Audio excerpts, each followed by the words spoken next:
TV 84 उत्ते programme खबर की खबर देख रहे सारे दर्शकों ਨੂੰ मैं सरजीत सिंह मान फतेह अर्ज करदा हां जी। वाहिगुरू जी का खालसा वाहिगुरू जी की फतेह। इन्हां दिनां विच इउं लग रिहा जिवें पंजाब दे साबका मुੱਖ मंत्री रहे बेअंत सिंह दे पोतरे जिहड़े कि लुधियाणे तो मैंबर पार्लीमेंट भी आ रवनीत सिंह बिट्टू ते ਉਹਦੇ ਵਿੱਚ ਉਹਦੇ ਦਾਦੇ ਦੀ ਜਿਹੜੀ ਰੂਹ ਆ ਉਹ ਆ ਗਈ। ਜਿਵੇਂ ਬੇਅੰਤ ਸਿੰਘ ਨੇ ਸਿੱਖ ਜਜ਼ਬਾਤਾਂ ਨੂੰ ਲਗਾਤਾਰ ਵੰਗਾਰਿਆ ਤੇ ਸਿੱਖ ਨੌਜਵਾਨੀ ਦਾ ਕਤਲੇਆਮ ਕਰਨ ਕਰਾਉਣ ਦੇ ਲਈ ਹੱਲਾਸ਼ੇਰੀ ਦਿੱਤੀ ਪੁਲਿਸ ਨੂੰ। ਜਿਵੇਂ ਸਿੱਖੀ ਅਤੇ ਸਿੱਖਾਂ ਦਾ ਘਾਣ ਕਰਨ ਕਰਾਉਣ ਦੇ ਦਿੱਲੀ ਦਰਬਾਰ ਦੇ ਏਜੰਡੇ ਨੂੰ ਲਾਗੂ ਕਰਨ ਦੇ ਲਈ ਬੇਅੰਤੇ ਨੇ ਆਪਦਾ ਚਿਹਰਾ ਮੂਹਰਾ ਆਪਦੀਆਂ ਸਾਰੀਆਂ ਜਿਹੜੀਆਂ ਮੁੱਖ ਮੰਤਰੀ ਵਾਲੀਆਂ ਸ਼ਕਤੀਆਂ ਹੁੰਦੀਆਂ ਨੇ ਉਹ ਵਰਤੀਆਂ ਨੇ ਤੇ ਜਿਸ ਕਰਕੇ ਉਹ ਸਿੱਖਾਂ ਵਿੱਚ ਇੰਨੀ ਜ਼ਿਆਦਾ ਨਫ਼ਰਤ ਦਾ ਪਾਤਰ ਬਣ ਗਿਆ ਕਿ ਜਿੱਦਣ ਉਹਨੂੰ ਬੰਬ ਧਮਾਕੇ ਵਿੱਚ ਉਡਾਇਆ ਗਿਆ ਸਾਰੇ ਸੰਸਾਰ ਭਰ ਦੇ ਵਿੱਚ ਲੋਕਾਂ ਨੇ ਜਿਹੜੇ ਸਰਬੱਤ ਦਾ ਭਲਾ ਲੋਚਦੇ ਆ ਜਿਹੜੇ ਮਨੁੱਖਤਾ ਦਾ ਦਰਦ ਰੱਖਦੇ ਆ ਉਹਨਾਂ ਸਾਰਿਆਂ ਨੇ ਸੱਚੇ ਪਾਤਸ਼ਾਹ ਦਾ ਸ਼ੁਕਰਾਨਾ ਕੀਤਾ। ਜਿਵੇਂ ਜਿਨ੍ਹਾਂ ਰਾਖਸ਼ਾਂ ਦਾ ਜ਼ਿਕਰ ਜਿਨ੍ਹਾਂ ਮਾੜੇ ਵਿਅਕਤੀਆਂ ਦਾ ਜ਼ਿਕਰ ਪੁਰਾਤਨ ਗ੍ਰੰਥਾਂ ਵਿੱਚ ਮਿਲਦਾ ਜਿਵੇਂ ਉਹਨਾਂ ਦੇ ਘਾਣ ਹੋਣ ਤੋਂ ਬਾਅਦ ਲੋਕ ਤਸੱਲੀ ਦਾ ਤੇ ਸਕੂਨ ਦਾ ਅਹਿਸਾਸ ਕਰਦੇ ਆ ਉਵੇਂ ਲੋਕਾਂ ਨੇ ਬੇਅੰਤੇ ਦੇ ਮਰਨ ਤੋਂ ਬਾਅਦ ਤਸੱਲੀ ਦਾ ਅਹਿਸਾਸ ਕੀਤਾ ਸੀ। ਪਰ ਜਦੋਂ ਉਹ ਮਾਰਿਆ ਗਿਆ ਉਦੋਂ ਬਾਅਦ ਵਿੱਚ ਪੰਜਾਬ ਦੇ ਵਿੱਚ ਅਕਾਲੀਆਂ ਦਾ ਰਾਜ ਭਾਗ ਆਇਆ ਬਾਦਲਕਿਆਂ ਦਾ ਰਾਜ ਭਾਗ ਆਇਆ। ਬਾਦਲਕਿਆਂ ਨੇ ਬੇਅੰਤੇ ਬੁੱਚੜ ਤੋਂ ਬਾਅਦ 3 ਵਾਰ ਰਾਜ ਭਾਗ ਤਾਂ ਭੋਗ ਲਿਆ ਪਰ ਕਦੇ ਉਹਨਾਂ ਲੋਕਾਂ ਦੇ ਜਜ਼ਬਾਤਾਂ ਦੀ ਕਦਰ ਨਹੀਂ ਕੀਤੀ ਜਿਨ੍ਹਾਂ ਨੇ ਬੇਅੰਤੇ ਬੁੱਚੜ ਦੇ ਦੌਰ ਵਿੱਚ ਜ਼ੁਲਮ ਝੱਲਿਆ ਸੰਤਾਪ ਝੱਲਿਆ। ਲੋਕਾਂ ਨੂੰ ਬੜੀ ਆਸ ਸੀਗੀ ਕਿ ਜਿਨ੍ਹਾਂ ਨੇ ਜ਼ੁਲਮ ਕੀਤੇ ਆ ਹੁਣ ਬਾਦਲਕਿਆਂ ਦੇ ਰਾਜ ਵਿੱਚ ਉਹਨਾਂ ਨੂੰ ਸਜ਼ਾਵਾਂ ਮਿਲਣਗੀਆਂ ਤੇ ਇਹ ਗੱਲ ਬਾਰ-ਬਾਰ ਸਟੇਜਾਂ ਉੱਤੋਂ ਬਾਦਲ ਪਰਿਵਾਰ ਨੇ ਕਿਹਾ ਵੀ ਸੀ ਕਿ ਜਦੋਂ ਸਾਡਾ ਰਾਜ ਭਾਗ ਆ ਜਾਊਗਾ ਤਾਂ ਜਿਨ੍ਹਾਂ ਜ਼ਾਲਮ ਪੁਲਿਸੀਆਂ ਨੇ ਤੇ ਹੋਰ ਲੋਕਾਂ ਨੇ ਵਧੀਕੀਆਂ ਕੀਤੀਆਂ ਨੇ ਉਹਨਾਂ ਦੇ ਉੱਤੇ ਕਾਰਵਾਈ ਕਰਾਂਗੇ ਤੇ ਨਾਲ ਹੀ ਜਿਹੜੇ ਬੇਦੋਸ਼ੇ ਸਿੱਖ ਨੌਜਵਾਨਾਂ ਨੂੰ ਫੜ ਕੇ ਜੇਲ੍ਹਾਂ 'ਚ ਤੁੰਨਿਆ ਹੋਇਆ ਉਹਨਾਂ ਨੂੰ ਫੜ ਕੇ ਜੇਲ੍ਹਾਂ 'ਚੋਂ ਬਾਹਰ ਕੱਢਾਂਗੇ। ਪਰ ਇਹਨਾਂ ਨੇ ਰਾਜ ਭਾਗ ਤਾਂ ਮਾਣ ਲਿਆ ਪਰ ਕੀਤਾ ਕਤਰਿਆ ਕੁਛ ਨਹੀਂ। ਤੇ ਇਹੋ ਜਿਹੇ ਮਾਹੌਲ ਦੇ ਵਿੱਚ ਜਦੋਂ ਅਸੀਂ ਇਹ ਦੇਖ ਰਹੇ ਹਾਂ ਕਿ ਰਵਨੀਤ ਬਿੱਟੂ ਜਿਹੜਾ ਬੇਅੰਤ ਸਿੰਘ ਦਾ ਪੋਤਾ ਹੈ ਉਹ ਜਦੋਂ ਹੁਣ ਸਿੱਖ ਜਜ਼ਬਾਤਾਂ ਨੂੰ ਵੰਗਾਰ ਰਿਹਾ ਤਾਂ ਵੀ ਬਾਦਲ ਦਲ ਦੀ ਸਾਰੀ ਜਿਹੜੀ ਫੌਜ ਆ ਉਹ ਦੜ ਬੱਟੀ ਬੈਠੀ ਹੈ। ਜਿਹੜਾ ਬਾਦਲ ਦਲ ਨੇ ਸ਼੍ਰੋਮਣੀ ਗੁਰਦੁਆਰਾ ਪ੍ਰਬੰਧਕ ਕਮੇਟੀ ਦੇ ਰਾਹੀਂ ਅਕਾਲ ਤਖਤ ਸਾਹਿਬ ਦੇ ਕਾਰਜਕਾਰੀ ਜਥੇਦਾਰ ਥਾਪਿਆ ਹੈ ਗਿਆਨੀ ਹਰਪ੍ਰੀਤ ਸਿੰਘ ਨੂੰ ਤੇ ਗਿਆਨੀ ਹਰਪ੍ਰੀਤ ਸਿੰਘ ਨੂੰ ਜਦੋਂ ਜਥੇਦਾਰ ਥਾਪਿਆ ਉਦੋਂ ਪਹਿਲਾਂ ਵੀ ਸਿੱਖ ਸਭਾ ਦੇ ਵਿੱਚ ਬਾਦਲਕਿਆਂ ਦੇ ਉੱਤੇ ਬੜਾ ਭਾਰੀ ਰੋਸ ਕਿਉਂਕਿ ਬੇਅਦਬੀਆਂ ਦੇ ਕਰਕੇ ਤੇ ਸਿੱਖ ਜਜ਼ਬਾਤਾਂ ਦੇ ਘਾਣ ਕਰਨ ਕਰਕੇ ਲੋਕ ਇਹਨਾਂ ਬਾਦਲਕਿਆਂ ਤੋਂ ਪੋਟਾ ਨੌ ਦੁਖੀ। ਇਸੇ ਕਰਕੇ 2017 ਦੀ ਇਲੈਕਸ਼ਨ ਦੇ ਵਿੱਚ ਲੋਕਾਂ ਨੇ ਬਾਦਲਕਿਆਂ ਨੂੰ ਹਰਾਇਆ ਵੀ ਤੇ ਹੁਣ ਉਸ ਦੌਰਾਨ ਜਦੋਂ ਇਹ ਸੱਤਾ ਵਿੱਚ ਸੀਗੇ ਇਹਨਾਂ ਨੇ ਗਿਆਨੀ ਗੁਰਬਚਨ ਸਿੰਘ ਦੇ ਰਾਹੀਂ ਅਕਾਲ ਤਖਤ ਸਾਹਿਬ ਦੀ ਪਦਵੀ ਨੂੰ ਇੰਨਾ ਜਲੀਲ ਕੀਤਾ ਇੰਨੀ ਹਿੱਠੀ ਕੀਤੀ ਇੰਨਾ ਕੁ ਨੀਵਾਂ ਦਿਖਾਇਆ ਕਿ ਅੱਜ ਜਿਹੜਾ ਹਾਲ ਅਸੀਂ ਦੇਖ ਰਹੇ ਹਾਂ ਨਾ ਇਹ ਸਾਰੀ ਕਰਤੂਤ ਦੀ ਜ਼ਿੰਮੇਵਾਰੀ ਇਕੱਲੀ ਬਾਦਲਕਿਆਂ ਦੇ ਸਿਰ। ਮੈਂ ਬੇਸ਼ੱਕ ਬਾਦਲ ਦਲ ਦਾ ਘੋਰ ਵਿਰੋਧੀ ਹਾਂ ਉਹਦੀਆਂ ਨੀਤੀਆਂ ਦਾ ਉਹਦੇ ਵਰਕਿੰਗ ਸਟਾਈਲ ਦਾ ਬੜਾ ਵਿਰੋਧੀ ਹੈ पर मैं ਜਾਂ ਸਾਡੇ ਵਰਗੇ ਹੋਰ ਲੋਕ ਜਿਹੜੇ ਨੇ ਉਹ ਅਕਾਲ ਤਖਤ ਸਾਹਿਬ ਦੀ ਸੰਸਥਾ ਦੀ ਸਰਵਉੱਚਤਾ ਨੂੰ ਪਿਆਰ ਕਰਦੇ ਆ ਤੇ ਬੇਸ਼ੱਕ ਬਾਦਲ ਦਲ ਵੱਲੋਂ ਥਾਪੇ ਹੋਏ ਨਾਲੋਂ ਥੋਪੇ ਹੋਏ ਅੱਖਰ ਆ ਜਿਹੜਾ ਉਹ ਜ਼ਿਆਦਾ ਕਾਰਗਰ ਹੋਏਗਾ। ਗਿਆਨੀ ਹਰਪ੍ਰੀਤ ਸਿੰਘ ਬਾਦਲ ਦਲ ਵੱਲੋਂ ਥੋਪੇ ਹੋਏ ਜਥੇਦਾਰ ਆ, ਪਰ ਅਸੀਂ ਫੇਰ ਵੀ ਉਹਨਾਂ ਦਾ ਅਦਬ ਅਦਾਬ ਰੱਖਣਾ ਚਾਹਾਂਗੇ ਜੇਕਰ ਉਹ ਅਕਾਲ ਤਖਤ ਸਾਹਿਬ ਦੇ ਜਥੇਦਾਰ ਦੀ ਪਦਵੀ ਤੇ ਸੇਵਾ ਨਿਭਾ ਰਹੇ ਨੇ। बेशक असी बादलकियां नाल सहमत नहीं, बेशक साडी पहले दिन तो ही ये गल रही है कि जदों तक तख्त साहिबान दे जथेदार थापण दी जिहड़ी विधि आ सेवा नियम जिहड़े कि ज्ञानी जोगिंदर सिंह बदांती अकाल तख्त दे जथेदार होने के नाते उदों संगतां नूं श्रोमणी कमेटी नूं बकायदा डायरैक्शन दित्ती आ, उन्हां ने हदायत कीती सी। सन 2000 की गल है, 20 साल हो गए उस गल नूं। मार्च सन 2000 की गल है जदों ज्ञानी जोगिंदर सिंह बदांती जथेदार की सेवा संभाल रहे सी। उन्होंने कहा भी अकाल तख्त साहब ते होर तख्तां दे जथेदार ते होर जिहड़ियां अहम साडी पंथ दियां साडी कौम दियां संस्थावां दे अहुदेदार ने उन्हां नूं थापण दे सेवा नियम घड़े जाण तां कि सारी गल स्पष्ट हो सके। पर 20 साल लंघ गए, बादलकियां ने इस पासे नूं कौम नूं तुरन नहीं दिता क्योंकि उन्हां नूं लगदा असीं मनमर्जी दे जथेदार लावांगे ते मनमर्जी दे नाल उन्हां नूं आपदियां उंगलां ते नचावांगे। ते ज्ञानी गुरबचन सिंह जी ने तां हद ही करती। ज्ञानी गुरबचन सिंह ने अकाल तख्त दे जथेदार दे पद पदवी की तौहीन कीती ते हर वो हुक्म जिहड़ा बादलकियां ने दिता उदों गुरबचन सिंह हुणां ने उहदे उत्ते फुੱਲ चढ़ाते ते इत्थों तक कि डेरा सरसा के मुखी नूं उहदियां वोटां बादलकियां नूं दिवाउण दे लई बिना अकाल तख्त साहब ते पेश होया उहनूं माफी तक भी दे दित्ती। बहुत भारी विरोध जिहड़ा सी ज्ञानी गुरबचन सिंह दा हुंदा रहा, पर बादलकियां ने उहनूं सिख जज्बातां दे उल्ट थोपी रखिया ते सिख जज्बातां दा एक बहन जिहड़ा सी ਉਹ इस सारे माहौल तो निराश होके ਚੱਬੇ ਵੱਲ ਨੂੰ ਤੁਰ ਗਿਆ। ਚੱਬੇ ਦੇ ਵਿੱਚ ਹੋਏ ਸਰਬੱਤ ਖਾਲਸਾ मौके संगतां ने नवे जथेदार भी थाप ले और वो जथेदार थापण दे लई वो बंदे जिम्मेवार नहीं हैगे जिहड़े ਚੱਬੇ ਦੀ धरती ते संगतां इकट्ठियां होईयां सी। उदां उत्थे गुरु दी सिक्खी दी चढ़दी कला लई इकट्ठे होए ते जेकर उत्थे जथेदार थापे गए ने तां ओहदी जिम्मेवारी बादलकियां दे सिर वा, जिन्हां ने इहो जिहा गंदा माहौल बना दिता कि संगतां नूं इह तों बिना कोई होर राह ही नहीं सी दिखदा।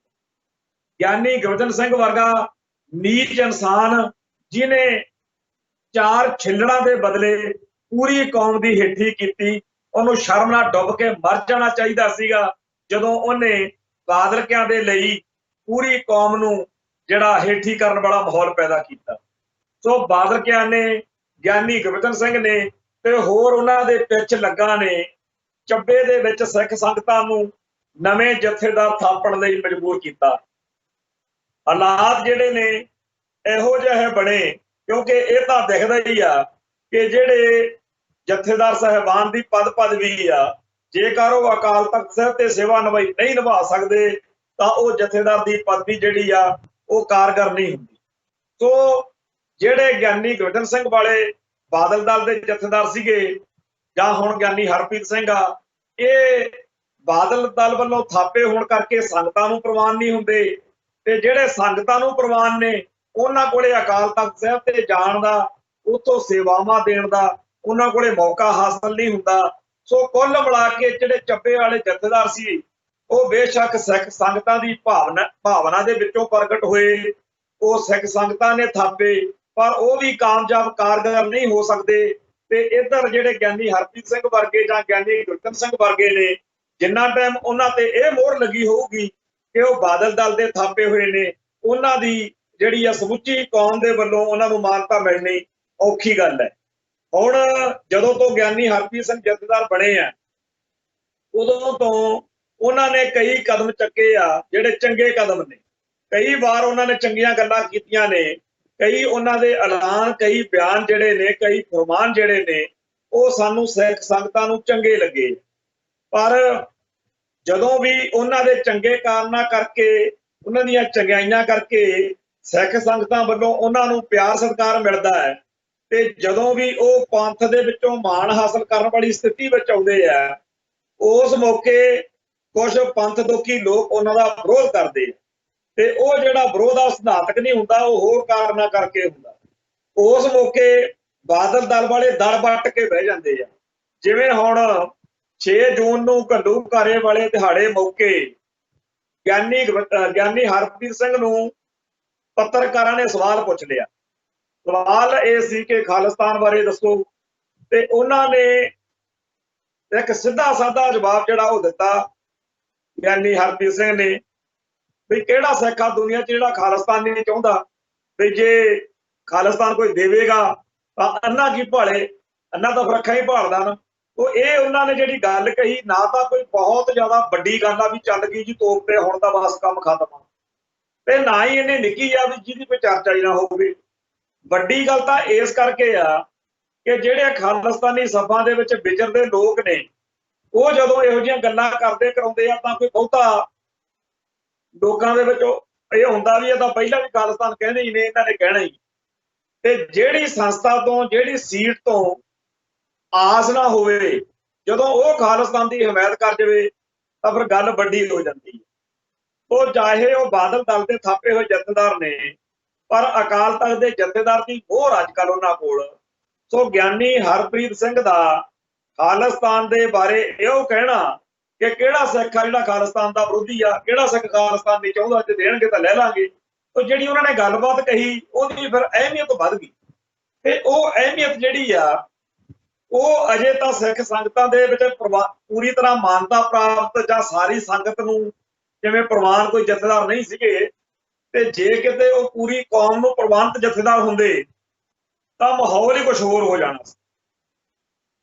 ਪਰ ਬਾਦਲਕਿਆਂ ਦੇ ਥਾਪੇ ਹੋਣ ਕਰਕੇ ਤੇ ਬਾਕੀ ਸਿੱਖ ਸੰਗਤਾਂ ਖਾਸ ਤੌਰ ਤੇ ਜਿਨ੍ਹਾਂ ਦਾ ਭਰੋਸਾ ਚੱਬੇ ਵਾਲੇ ਜਥੇਦਾਰਾਂ ਵਿੱਚ ਆ, ਜਾਂ ਜਿਹੜੇ ਸਾਡੇ ਵਰਗੇ ਬਹੁਤ ਸਾਰੇ ਲੋਕ ਇਸ ਗੱਲ ਤੇ ਡਟੇ ਹੋਏ ਨੇ ਕਿ ਜਥੇਦਾਰ ਤਾਂ ਉਹੀ ਹੋਣਗੇ ਜਿਹੜੇ ਸੇਵਾ ਨਿਯਮ ਘੜੇ ਜਾਣ ਤੋਂ ਬਾਅਦ ਹੋਂਦ ਵਿੱਚ ਆਉਣਗੇ।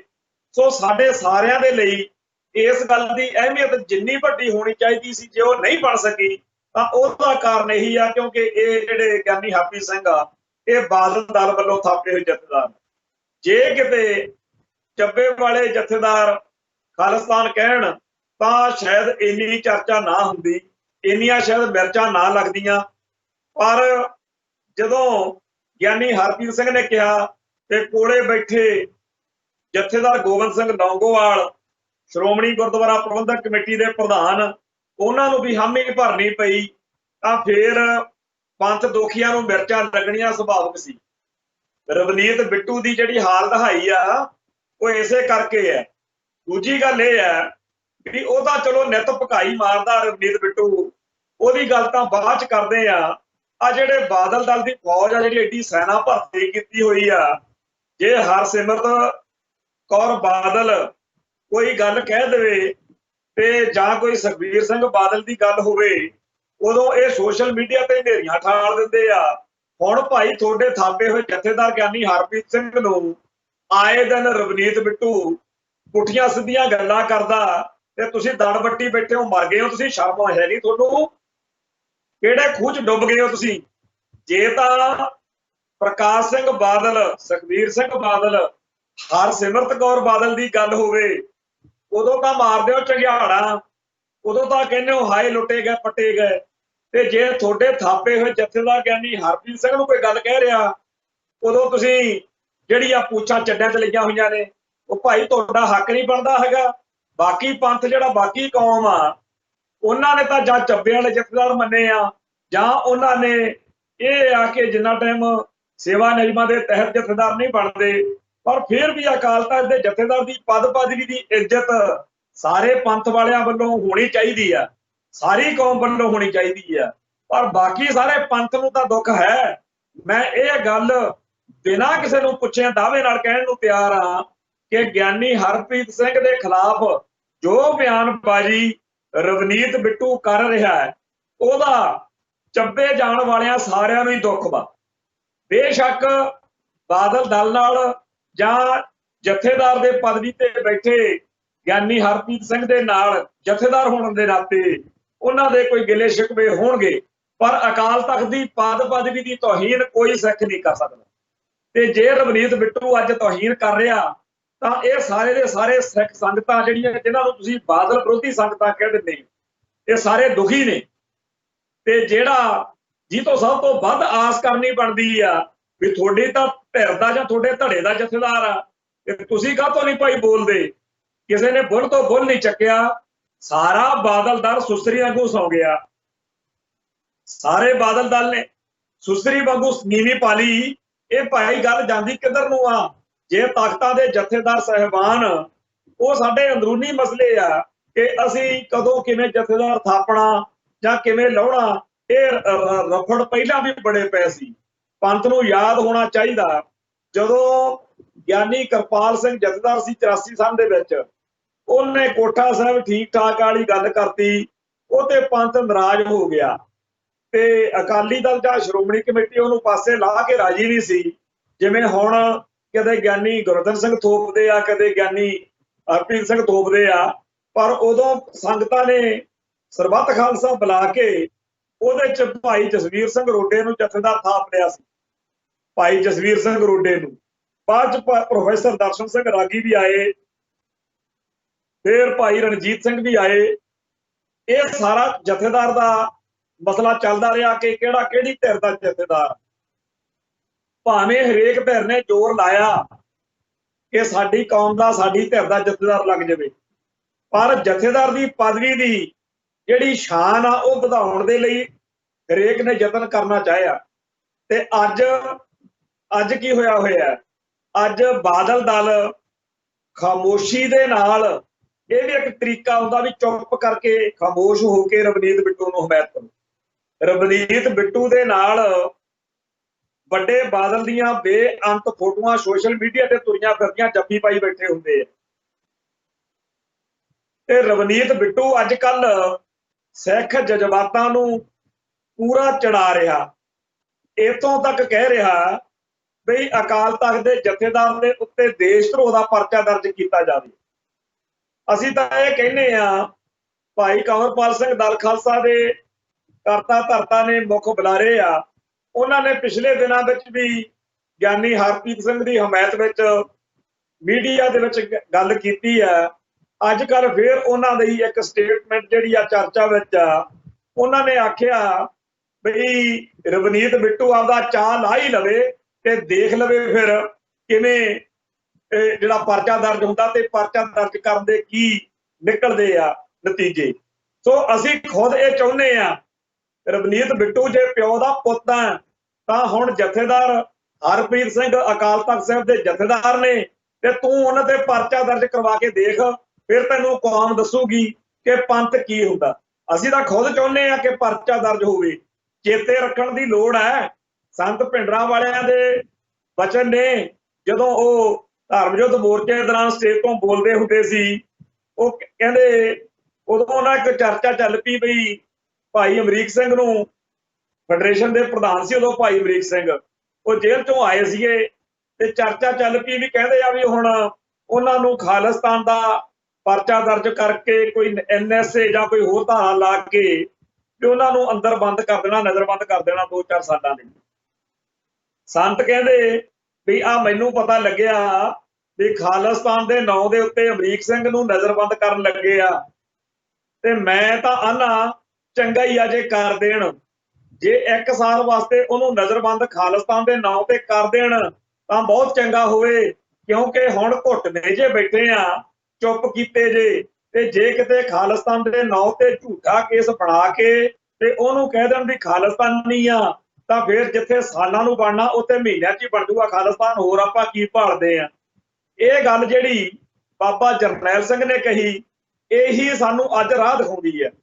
ਮੈਂ ਚਾਹੁੰਦਾ ਔਰ ਅਸੀਂ ਬੜੇ ਜਿਹੜਾ ਹੈਗਾ ਦਿਲੋਂ ਇਹ ਗੱਲ ਚਾਹੁੰਦੇ ਆ ਕਿ ਰਵਨੀਤ ਬਿੱਟੂ ਜ਼ੋਰ ਜ਼ਾਰ ਲਾ ਕੇ ਨਾ ਕਿਤੇ ਗਿਆਨੀ ਹਰਪ੍ਰੀਤ ਸਿੰਘ ਉੱਤੇ ਪਰਚਾ ਦਰਜ ਕਰਵਾ ਦੇਵੇ, ਤਾਂ ਜਿਹੜਾ ਕੁਝ ਉਹਨੇ ਕਿਹਾ ਗਿਆਨੀ ਹਰਪ੍ਰੀਤ ਸਿੰਘ ਨੇ, ਤੇ ਜਿਸ ਕਾਰਨ ਕਰਕੇ ਉਹਦੇ ਤੇ ਮੁਕੱਦਮਾ ਖਾਲਿਸਤਾਨ ਦਾ ਦਰਜ ਹੋਣਾ ਹੈ, ਤੇ ਜੇਕਰ ਉਹਦੀ ਗ੍ਰਿਫਤਾਰੀ ਹੋਣੀ ਆ ਤਾਂ ਸਮੁੱਚੇ ਪੰਥ ਨੇ ਉਹੀ ਗੱਲ ਕਹਿ ਕੇ ਕਿ ਠੀਕ ਆ ਜੀ, ਸਾਨੂੰ ਦੱਸੋ ਕਿਹੜੀ ਗੱਲ ਕਹਿ ਕੇ ਭਾਈ ਗਿਆਨੀ ਹਰਪ੍ਰੀਤ ਸਿੰਘ ਤੇ ਪਰਚਾ ਦਰਜ ਹੋਇਆ। ਅਸੀਂ ਵੀ ਕਹਿ ਲੈਨੇ ਆ, ਜੇ ਸਾਡੇ ਜਥੇਦਾਰ ਅਕਾਲ ਤਖਤ ਨੂੰ ਫੜ ਕੇ ਅੰਦਰ ਕਰਨਾ, ਸਾਨੂੰ ਵੀ ਅੰਦਰ ਕਰੋ। ਸੋ ਜਿਹੜਾ ਧਰਮ ਯੁੱਧ ਮੋਰਚੇ 'ਚ ਜੇਲ੍ਹ ਭਰੋ ਅੰਦੋਲਨ ਚੱਲਿਆ ਸੀ ਨਾ, ਉਹ ਤਾਂ ਉਦੋਂ ਬਾਦਲ ਕਿਆਂ ਨੇ ਕੱਚਾ ਪੱਕਾ ਜਿਹਾ ਤੋਰਿਆ ਸੀ, ਪਰ ਐਤਕੀ ਪੰਥ ਜਿਹੜਾ ਪੱਕੇ ਪੈਰੀ ਤੋਰੂ ਤੇ ਖਾਲਿਸਤਾਨ ਫਿਰ ਜਿਹੜਾ ਜਿਵੇਂ ਬਾਬਾ ਜਰਨੈਲ ਸਿੰਘ ਕਹਿੰਦੇ ਆ ਵੀ ਜਿਹੜਾ ਸਾਲਾਂ 'ਚ ਬਣਨਾ ਉਹ ਮਹੀਨਿਆਂ 'ਚ ਬਣਦਾ ਦਿਖਾ ਦਿਆਂਗੇ। ਸੋ ਰਵਨੀਤ ਸਿੰਘ ਬਿੱਟੂ, ਜੇਕਰ ਤੇਰੀਆਂ ਲੱਤਾਂ 'ਚ ਜਾਨ ਆ ਤਾਂ ਪਰਚਾ ਦਰਜ ਕਰਾ ਤੇ ਜਥੇਦਾਰ ਅਕਾਲ ਤਖਤ ਨੂੰ ਚੱਕ ਕੇ ਅੰਦਰ ਦੇ, ਤੇ ਅਸੀਂ ਸਾਰੀ ਕੌਮ ਵੱਲੋਂ ਤੇਰੇ ਨਾਲ ਵਾਅਦਾ ਕਰਦੇ ਆ, ਅਸੀਂ ਸਾਰੇ ਦੇ ਸਾਰੇ ਉਹੀ ਗੱਲ ਜਿਹੜੀ ਗੱਲ ਗਿਆਨੀ ਹਰਪ੍ਰੀਤ ਸਿੰਘ ਨੇ ਕਹੀ ਆ ਅਸੀਂ ਕਹਾਂਗੇ, ਤੇ ਤੂੰ ਸਾਡੇ ਤੇ ਸਾਰਿਆਂ ਤੇ ਮੁਕੱਦਮੇ ਬਣਾਈ, ਜੇਲ੍ਹ ਦੇ ਵਿੱਚ ਬੈਠਾਂਗੇ, ਜਾਂ ਜਿਹੜਾ ਵੀ ਕੁਛ ਸਾਤੋਂ ਸਰਿਆ ਬਣਿਆ ਉਹ ਕਰਾਂਗੇ। ਸਾਰਿਆਂ ਨੂੰ ਤੁਸੀਂ ਬਾਦਲ ਕਿਆਂ ਵਰਗੇ ਸਮਝ ਲਿਆ ਵੀ ਦੜ ਵੱਟ ਕੇ ਬੈਠੇ ਰਹਿਣਗੇ। ਕਰੋ ਪਰਚਾ ਦਰਜ ਜਥੇਦਾਰ ਹਰਪ੍ਰੀਤ ਸਿੰਘ, ਕਦੇ ਕੁਛ ਕਦੇ ਕੁਛ, ਤੇ ਇਹਨੂੰ ਮਿਰਚਾਂ ਲੱਗੀਆਂ ਹੋਈਆਂ। ਇਹ ਅਸਲ ਵਿੱਚ ਬਣਨ ਨੂੰ ਫਿਰਦਾ ਰਵਨੀਤ ਬਿੱਟੂ, ਬਣਦਾ ਆਪਦੇ ਦਾਦੇ ਵਾਲੀ ਥਾਂ ਭਾਲਦਾ। ਇਹ ਦਿੱਲੀ ਵਾਲਿਆਂ ਨੂੰ, ਭਾਰਤੀ ਖੁਫੀਆ ਏਜੰਸੀਆਂ ਨੂੰ, ਤੇ ਜਿਹੜੇ ਸਿੱਖੀ ਦੇ ਦੁਸ਼ਮਣ ਨੇ ਉਹਨਾਂ ਨੂੰ, ਭਾਰਤੀ ਹਕੂਮਤੀ ਮਸ਼ੀਨਰੀ ਨੂੰ ਇਹ ਦਰਸਾਉਣਾ ਚਾਹੁੰਦਾ ਹੈ ਕਿ ਅਗਲੀ ਵਾਰ ਮੁੱਖ ਮੰਤਰੀ ਦੀ ਪਦਵੀ ਪੰਜਾਬ ਦੇ ਵਿੱਚ ਕਾਂਗਰਸ ਦਾ ਰਾਜ ਜੇ ਆਵੇ ਤਾਂ ਮੈਨੂੰ ਮਿਲਣੀ ਚਾਹੀਦੀ ਹੈ। ਤੇ ਜਿਹੜੀਆਂ ਇਹ ਕਰਤੂਤਾਂ ਕਰ ਰਿਹਾ, ਇਹਦੇ ਨਾਲ ਵੈਸੇ ਤਾਂ ਸੁੱਖ ਨਾਲ ਕੈਪਟਨ ਅਮਰਿੰਦਰ ਸਿੰਘ ਨੇ ਵੀ ਕੋਈ ਕਸਰ ਛੱਡੀ ਹੋਈ। ਲੋਕਾਂ ਨੇ ਤਾਂ ਬੜੇ ਚਾਅ ਨਾਲ ਇਹਨੂੰ ਬਣਾਇਆ ਸੀ ਬਈ ਜਿਹੜਾ ਹੈਗਾ 4 ਹਫ਼ਤਿਆਂ ਦੇ ਵਿੱਚ ਕਹਿੰਦਾ ਨਸ਼ਾ ਮੁਕਾ ਦੂੰ, ਤੇ ਵਿੱਚੇ ਕਹਿੰਦਾ ਹੈਗਾ ਕਿ ਬੇਅਦਬੀ ਦੇ ਦੋਸ਼ੀਆਂ ਨੂੰ ਫਾਹੇ ਟੰਗ ਦੂੰ, ਤੇ ਕੀਤਾ ਕਤਰਿਆ ਤਾਂ ਕੁਛ ਨਹੀਂ। ਲੋਕ ਤਾਂ ਬੈਠੇ ਉਡੀਕ ਰਹੇ ਨੇ ਕਿ ਕਦੋਂ ਵੋਟਾਂ ਆਉਂਦੀਆਂ ਨੇ ਤੇ ਕਦੋਂ ਇਹਨਾਂ ਦਾ ਉਹੀ ਹਾਲ ਕਰਦੇ ਆ ਜਿਹੜਾ ਪਹਿਲਾਂ ਬਾਦਲ ਕਿਆਂ ਦਾ ਕੀਤਾ ਸੀ। ਹੁਣ ਬਾਦਲ ਕਿਆਂ ਦਾ ਰਾਜ ਜਦੋਂ ਆਉਂਦਾ ਹੈ ਉਦੋਂ ਵੀ ਅਸੀਂ ਸਿੱਖ ਜਜ਼ਬਾਤਾਂ ਨੂੰ ਰੁਲਦੇ ਦੇਖਦੇ ਹਾਂ, ਤੇ ਜੇ ਕਾਂਗਰਸ ਦਾ ਰਾਜ ਆਉਂਦਾ ਉਦੋਂ ਵੀ ਮਾੜੀ ਹੁੰਦੀ ਹੈ। ਅਸੀਂ ਕਿੰਨੇ ਕਸੂਤੇ ਫਸਾ ਦਿੱਤੇ ਆ। ਮਾਸਟਰ ਤਾਰਾ ਸਿੰਘ ਹੋਣੀ, ਬਲਦੇਵ ਸਿੰਘ ਹੋਣੀ, ਤੇ 1947 ਵਾਲੀ ਉਹ ਲੀਡਰਸ਼ਿਪ ਅੱਜ ਸਿੱਖ ਚੇਤੇ ਕਰ ਕਰਕੇ ਰੋਂਦੇ ਆ ਉਸ ਲੀਡਰਸ਼ਿਪ ਨੂੰ। ਬਾਦਲ ਦਲ ਦੇ ਵਿੱਚ ਵੀ ਸਿੱਖ ਨੇ ਪੱਗਾਂ ਬੰਨ੍ਹਦੇ ਆ, ਤੇ ਪੱਗਾਂ ਕੈਪਟਨ ਅਮਰਿੰਦਰ ਸਿੰਘ ਹੋਣੀ ਵੀ ਬੰਨੀ ਫਿਰਦੇ, ਪੱਗਾਂ ਸਿਰ ਤੇ ਨੇ। ਪਰ ਸਭ ਤੋਂ ਵੱਡੀ ਇਸ ਵੇਲੇ ਜੇ ਕਿਸੇ ਨੂੰ ਪੰਜਾਬ ਦੇ ਵਿੱਚ ਦਿੱਕਤ ਆ, ਔਖਾ, ਸੰਤਾਪ ਆ, ਉਹ ਹੈਗਾ ਸਿੱਖਾਂ ਨੂੰ, ਪੱਗਾਂ ਵਾਲਿਆਂ ਨੂੰ। ਤੇ ਜੇਕਰ ਸਭ ਤੋਂ ਕੋਈ ਵੱਧ ਨਜ਼ਾਰੇ ਲੈਂਦਾ ਬਾਦਲ ਕਿਆਂ ਦਾ ਰਾਜ ਹੋਵੇ ਚਾਹੇ ਕੈਪਟਨ ਦਾ, ਨਜ਼ਾਰੇ ਕੌਣ ਲੈਂਦਾ? ਜਿਹੜਾ ਸਿੱਖੀ ਦਾ ਦੁਸ਼ਮਣ। ਆ ਰਵਨੀਤ ਬਿੱਟੂ ਵਰਗਿਆਂ ਦੀ ਜ਼ਰੂਰਤ ਕਿਵੇਂ ਪੈ ਗਈ ਜਥੇਦਾਰ ਅਕਾਲ ਤਖਤ ਸਾਹਿਬ ਤੇ ਪਰਚਾ ਦਰਜ ਕਰਵਾਉਣ ਦੀ? ਇਹ ਗੱਲ ਮੂੰਹ ਚੋਂ ਨਿਕਲੀ ਕਿਵੇਂ, ਇਹ ਜਿਹਨ ਵਿੱਚ ਹੀ ਕਿਵੇਂ ਆਈ? ਕਹਿ ਕੇ ਦੇਖੇ ਤਾਂ ਕੋਈ ਜਿਹੜੇ ਹਿੰਦੂ ਨੇ ਇਹ ਗਊ ਮਾਤਾ ਨੂੰ ਮੰਨਦੇ ਆ ਨਹੀਂ ਮੰਨਦੇ ਗੱਲ ਵੱਖਰੀ ਆ, ਪਰ ਉਹ ਦਾਅਵਾ ਕਰਦੇ ਆ ਕਿ ਅਸੀਂ ਇਹਨੂੰ ਮਾਂ ਮੰਨਦੇ। ਹਿੰਦੂਆਂ ਦੀ ਗਾਂ ਨੂੰ ਕੋਈ ਮਾੜੀ ਜਿਹੀ ਸੋਟੀ ਮਾਰ ਕੇ ਦਿਖਾ ਦੇਵੇ। ਰਾਜ ਭਾਗ ਦੀਆਂ ਤਾਕਤਾਂ ਨੇ ਜੀ ਅਗਲੇ ਰਾਜ ਭਾਗ ਦੀਆਂ ਤਾਕਤ, ਤੇ ਸਾਡੇ ਅਕਾਲ ਤਖਤ ਦੇ ਜਥੇਦਾਰ ਨੂੰ ਵੀ ਨਹੀਂ ਕੋਈ ਪਰਵਾਹ ਕਰਦੇ, ਉਹਨੂੰ ਵੀ ਬੋਲੀ ਜਾਂਦੇ ਆ। ਰਵਨੀਤ ਬਿੱਟੂ ਜਿਹੜਾ ਉਹ ਦੇਖਣ ਦੀ ਗੱਲ ਆ ਕਿ ਪਿਛਲੇ 5-6 ਮਹੀਨਿਆਂ ਤੋਂ ਖਾਸ ਤੌਰ ਤੇ ਉਹਨੂੰ ਬਿਮਾਰੀ ਇਹ ਜ਼ਿਆਦਾ ਲੱਗੀ ਹੋਈ ਆ। ਉਹ ਹਰ ਮੌਕੇ ਸਿੱਖੀ ਅਤੇ ਸਿੱਖ ਜਜ਼ਬਾਤਾਂ ਦੇ ਉਲਟ ਚੱਲ ਕੇ ਆਪਦੇ ਆਪ ਨੂੰ ਪੰਜਾਬ ਦੇ ਵਿੱਚ ਇਹੋ ਜਿਹੀ ਸਥਿਤੀ ਵਿੱਚ ਲਿਆਉਣਾ ਚਾਹੁੰਦਾ ਕਿ ਜਿੰਨੇ ਭਨਿਆਰੇ ਵਾਲੇ ਨੇ ਉਹ ਵੀ ਮੇਰੀ ਕਦਰ ਕਰਨ, ਕਿਉਂਕਿ ਸ਼ਬਦ ਗੁਰੂ ਦੇ ਜਿੰਨੇ ਦੁਸ਼ਮਣ ਨੇ ਉਹ ਸਾਰੇ ਉਸ ਬੰਦੇ ਦੇ ਹੱਕ 'ਚ ਹੁੰਦੇ ਆ ਜਿਹ ਤੋਂ ਸਿੱਖ ਦੁਖੀ ਹੋਣ। ਰਵਨੀਤ ਬਿੱਟੂ ਨੇ ਇਹ ਚੱਜ ਫੜਿਆ ਹੋਇਆ ਕਿ ਹਰ ਗੱਲ ਜਿਹਦੇ ਨਾਲ ਸਿੱਖ ਦੁਖੀ ਹੋ ਸਕਦੇ ਆ ਉਹ ਕਰਿਆ ਕਰਨੀ, ਤੇ ਕਰਦੇ ਹੀ ਰਹਿਣਾ। ਆਮ ਤੌਰ ਤੇ ਬੰਦੇ ਕਹਿ ਦਿੰਦੇ ਆ ਛੱਡੋ ਪਰਾਂ ਭਕਾਈ ਮਾਰਦਾ ਕੀ ਲੈਣਾ, ਪਰ ਉਹਨੇ ਚੱਜ ਹੀ ਇਹ ਫੜ ਲਿਆ ਕਿ ਹਰ ਰੋਜ਼ ਸਵੇਰੇ ਉੱਠ ਕੇ ਲਾਈਵ ਹੋ ਲੋ ਤੇ ਸਿੱਖ ਜਜ਼ਬਾਤਾਂ ਦੀ ਹੇਠੀ ਕਰੋ। ਕਦੇ ਨਾ ਕਦੇ ਤਾਂ ਮੇਰਾ ਨੋਟਿਸ ਲੈਣਗੇ ਹੀ। ਸੋ ਰੋਜ਼ ਬੋਲੀ ਜਾਣਾ, ਤੇ मतलब इक्को आ कि सिखां नूं दुखी करना, ते जदों सिख चढ़ के बोलणगे, पुतले फूकणगे, गालां कड्ढणगे, माड़ा चंगा कहणगे, विरोधता करनगे, तां फिर जिहड़े सिੱਖੀ दे उल्ट लोक ने, उल्ट वोट बैंक वा, ਉਹ फिर ਇਹ सोचदा भी मेरी झोली च पै जू। चाहे भनियारे वाले ने, चाहे सरसे वाले ने, चाहे ब्यास वाले ने, चाहे नरक धारीए ने, चाहे कोई होर ने, ਜਿਹੜੇ ਵੀ ਸਿੱਖੀ ਦੇ ਦੁਸ਼ਮਣ ਹੋਣੇ ਪੰਜਾਬ ਦੇ ਵਿੱਚ, ਜਿੰਨਾ ਸਿੱਖ ਵਿਰੋਧੀ ਵੋਟ ਬੈਂਕ ਆ, ਉਹ ਸਾਰਾ ਲੈਣ ਦੇ ਲਈ, ਉਹਨਾਂ ਨੂੰ ਖੁਸ਼ ਕਰਨ ਦੇ ਲਈ ਸਿੱਖ ਜਜ਼ਬਾਤਾਂ ਨੂੰ ਬਾਰ-ਬਾਰ ਵੰਡਾਰਿਆ ਜਾ ਰਿਹਾ। ਰਵਨੀਤ ਬਿੱਟੂ ਵੱਲੋਂ ਤੇ ਆ ਗਾਉਣ ਵਾਲਿਆਂ ਦੀ ਗੱਲ ਸੁਣ ਲਓ। ਕਹਿੰਦਾ ਜੀ ਦਲਜੀਤ ਦੋਸਾਂਝ ਤੇ ਜੇਜੀ ਬੈਂਸ ਤੇ ਪਰਚਾ ਦਰਜ ਕਰੋ ਛੇਤੀ ਦੇ ਨੇ। ਰਵਨੀਤ ਬਿੱਟੂ ਕਹਿੰਦਾ ਅਸੀਂ ਤਾਂ ਪਿੱਟਦੇ ਆ ਬਈ ਜਿਹੜੇ ਸਾਡੇ ਪੰਜਾਬ ਦੇ ਗਾਇਕ ਨੇ, ਪੰਜਾਬ ਦੀ ਗਾਇਕੀ ਆ ਜਿਹੜੀ, ਬਈ ਇਹੋ ਉਹ ਕੁਝ ਗਾਉਂਦੀ ਆ ਜਿਹੜਾ ਗਾਉਣ ਦੇ ਨਾਲ ਸਾਡੇ ਸਮਾਜ ਤੇ ਮਾੜਾ ਪ੍ਰਭਾਵ ਪੈਂਦਾ। ਅਸੀਂ ਤਾਂ ਕਲਪੇ ਪਏ ਆ, ਪੰਥ ਕਲਪਿਆ ਪਿਆ ਵੀ ਗਲਤ ਗਾਇਕੀ ਆ, ਤੇ ਜੇਕਰ ਕੋਈ ਇੱਕ ਅੱਧਾ ਚੰਗਾ ਗੀਤ ਗਾ ਦੇਵੇ ਤਾਂ ਰਵਨੀਤ ਬਿੱਟੂ ਨੂੰ ਮਿਰਚਾਂ ਲੱਗਦੀਆਂ ਨੇ। ਇਹ ਕਹਿੰਦਾ ਗੰਦੇ ਤੋਂ ਗੰਦਾ ਗਾ ਲੋ, ਭੈੜੇ ਤੋਂ ਭੈੜਾ ਗਾ ਲੋ, ਕਦੇ ਵੀ ਕਿਉਂ ਨਾ।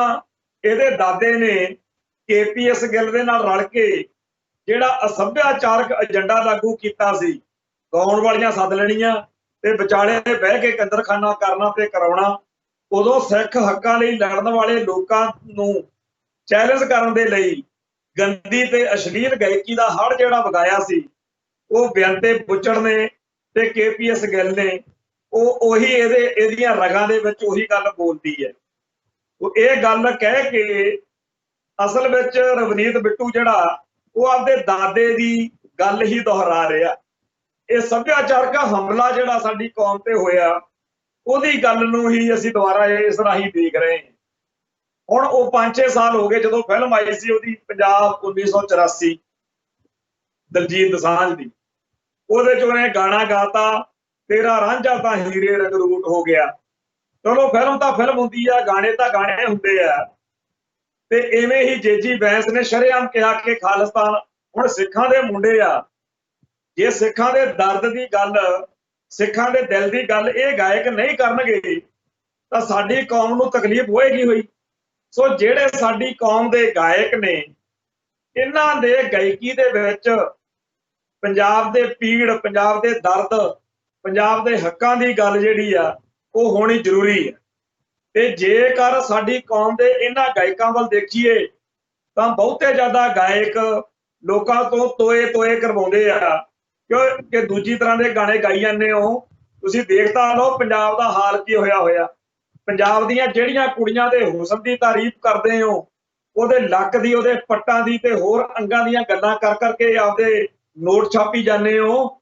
ਲੋਕ ਕਹਿੰਦੇ ਆ ਸ਼ਰਮ ਨਾਲ ਡੁੱਬ ਕੇ ਮਰ ਜਾਓ। ਪੰਜਾਬ ਦੀਆਂ ਧੀਆਂ ਭੈਣਾਂ ਜਿਨ੍ਹਾਂ ਦੀ ਰੋਜੀ ਰੋਟੀ ਦਾ, ਉਹਨਾਂ ਦੇ ਵਿਆਹ ਸ਼ਾਦੀਆਂ ਦਾ ਫਿਕਰ ਪਿਆ ਮਾਪਿਆਂ ਨੂੰ, ਪੰਜਾਬ ਦੀਆਂ ਛਿੰਦੀਆਂ ਧੀਆਂ, ਉਹਨਾਂ ਨੂੰ ਤਾਂ ਫਿਕਰ ਆ ਕਿ ਸਾਡੇ ਵੀਰ ਦੀ ਪੱਗ ਨਾ ਮੈਲੀ ਹੋ ਜੇ, ਸਾਡੇ ਪਿਓ ਦੀ ਜਿਹੜੀ ਦਾੜੀ ਆ ਉਹ ਨਾ ਰੁਲ ਜੇ, ਤੇ ਇਹ ਉਹਨਾਂ ਨੂੰ ਆਸ਼ਕੀ ਮਸ਼ੂਕੀ ਦੇ ਰਾਹ ਪਾ ਰਹੇ ਨੇ। ਸੋ ਜਿਹੜੇ ਪੰਜਾਬ ਦੇ ਗਾਇਕ ਨੇ ਉਹ ਲੋਕਾਂ ਤੋਂ ਨਿੱਤ ਤੋਏ ਕਰਵਾਉਂਦੇ ਆ ਕਿ ਪੰਜਾਬ ਦੇ ਪੁੱਤ ਜਿਹੜੇ ਨੇ ਉਹ ਤਾਂ ਵਿਚਾਰੇ ਭੁੱਖ ਹੜਤਾਲਾਂ ਕਰਦੇ ਫਿਰਦੇ ਆ। ਉਹ ਤਾਂ ਕਦੇ ਟੈਂਕੀਆਂ ਤੇ ਚੜ੍ਹਦੇ ਆ, ਕਦੇ ਕੁਛ ਕਰਦੇ ਆ ਵੀ ਸਾਨੂੰ ਕੰਮ ਦਿਓ, ਅਸੀਂ ETT ਕਰੀ ਫਿਰਦੇ ਆ, ਅਸੀਂ ਬੇਰੁਜ਼ਗਾਰ ਵਾਂ, ਅਸੀਂ ਇੰਨਾ ਪੜ੍ਹੇ ਲਿਖੇ ਆ, ਸਾਨੂੰ ਨੌਕਰੀ ਨਹੀਂ ਮਿਲਦੀ, ਕੰਮ ਨਹੀਂ ਮਿਲਦਾ। ਪੰਜਾਬ ਦੀ ਜਿਹੜੀ ਸਿੱਖ ਜਵਾਨੀ ਆ ਉਹ ਕਲਪੀ ਫਿਰਦੀ ਆ ਕਿ ਸਾਡੇ ਲਈ ਇੱਥੇ ਰੋਜੀ ਰੋਟੀ ਨਹੀਂ। ਪੰਜਾਬ ਦੇ ਧੀਆਂ ਪੁੱਤ ਆਈਲਟਸਾਂ ਕਰਕੇ, ਜ਼ਮੀਨਾਂ ਗਹਿਣੇ ਬੈਕ ਕਰਕੇ ਬਾਹਰਲੇ ਮੁਲਕਾਂ ਨੂੰ ਭੱਜੇ ਜਾਂਦੇ ਆ।